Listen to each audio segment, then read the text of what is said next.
4th, 1957, the Soviet Union launched the first artificial satellite to orbit the Earth.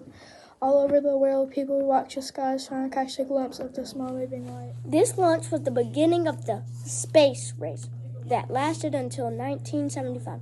The United States and the Soviet Union competed with each other to see which nation could take control of the skies.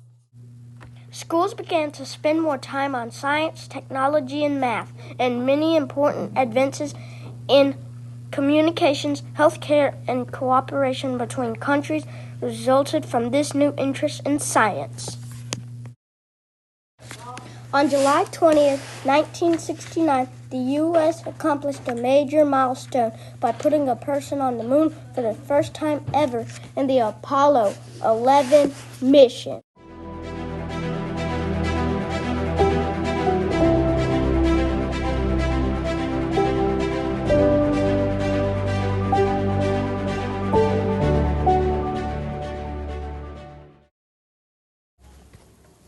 In a small town in rural South Carolina, the launch of the Sputnik made a huge impression on a first grader named Ron McNair.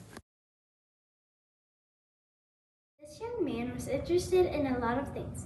He liked sports like baseball, football, and later in his life he would even learn he had a black belt in Taekwondo. He also loved music, and he learned how to play the clarinet and the saxophone. Later, he even wrote a few songs.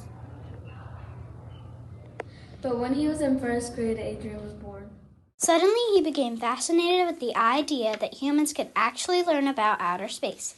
He began to spend much time in the evening staring up into the heavens, looking for satellites and dreaming of traveling there himself. For sure, Ron McNair had a dream, but he did not stop with just dreaming.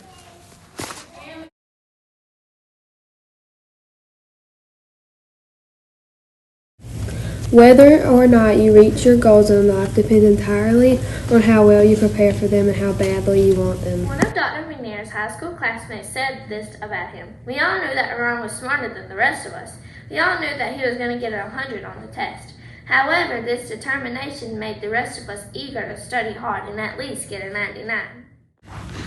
At Carver High School, Ron worked very hard and was so gifted mechanically that his nickname was Gizmo.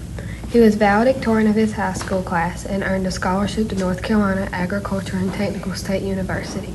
In 1971, he graduated magna cum laude with a high honor and received another scholarship to the Massachusetts Institute of Technology, where he earned a PhD degree in physics. Sometimes there are setbacks when you're working towards a dream. When Ron McNair was almost done with his doctoral thesis at MIT, he lost a notebook that had all the information he had gathered so carefully after a 2-year period. But he didn't let that setback stop him from reaching his goal. He just started over again and gathered an even better set of data in half the time. McNair also failed the PhD exam he took the first time, but simply studied harder and passed it on his second try. He certainly was not a quitter. Dr. Ronald E. McNair achieved his dream in 1976 when he earned his PhD in physics. He was an expert in the fields of chemical and high-pressure lasers and researched satellite space communication. In February 1984, he became just the second African American to reach space, serving a mission specialist aboard the Space Shuttle Challenger. Ronald McNair was one of the 7 crew members killed on the Challenger shockingly exploded 73 seconds after liftoff on January 28, 1986. He is remembered as a brilliant student, a hero, and an inspiration for anyone who has a dream he hopes to achieve.